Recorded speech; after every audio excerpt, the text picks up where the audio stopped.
as is the tradition in the north. Left some birch bark, some kindling.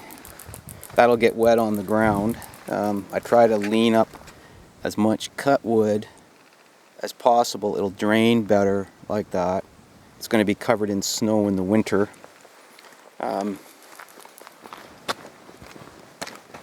More leaning there, and I ran out of spots sort of to lean it, and I just did a log cabin here. If it stays too long on the ground, the ants will get into it and it'll rot, so it's best to lean up as much as possible. But this is a popular site. I think people will use that up quick. And it's best to store your firewood in poles because it stays drier and rot free, and it's best to lean it straight up. But none of these trees have lower branches, so that'll have to do. That'll keep it reasonably dry. Okay, time to get that boat packed up. Very impressed with the beauty and scenery and water quality of Dunston Lake here in Woodland Caribou Park.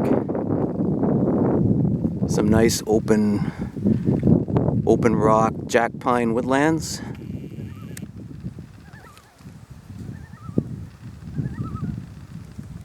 Lots of rock.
Well, I'm swamp stomping again here.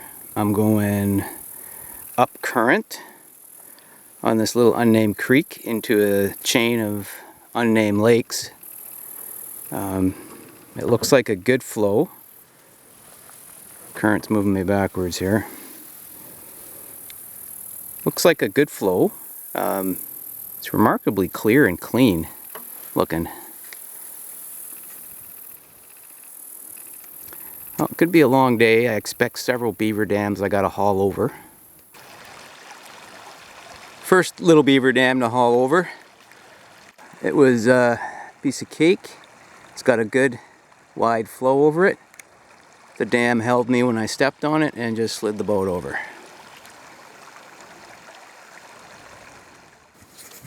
That last little beaver dam really helped.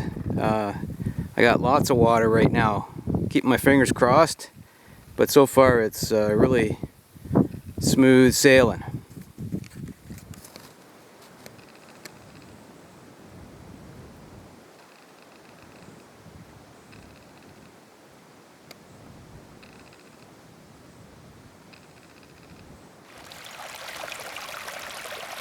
This one's going to take a bit more oomph to get over. For a tandem team, piece of cake, person on either side, heave, heave, heave, over you go. A solo person only has one side to heave on, and it'll make the boat want to go sideways, and it'll start to jam. So I might have to take the barrel out and put it up there. We shall see.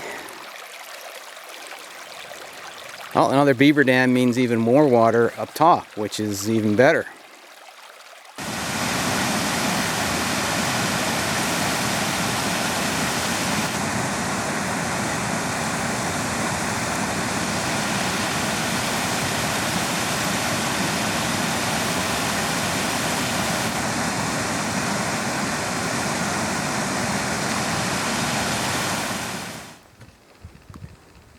I'm in a chain of small, narrow lakes.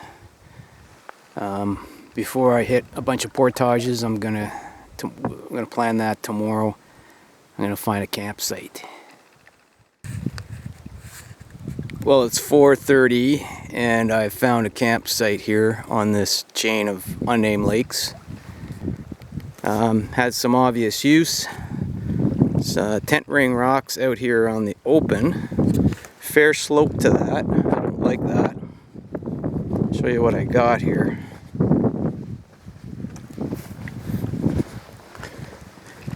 Little patch of moss, fairly flat, a little bit of an incline going up that way, but not too bad.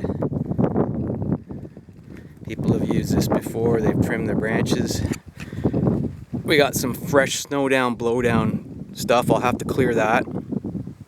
I'll have to go out there and collect the rocks to rig my tent. It's a Hillberg tent and it needs tension on the front and back to keep it up, so I need at least 4 big rocks.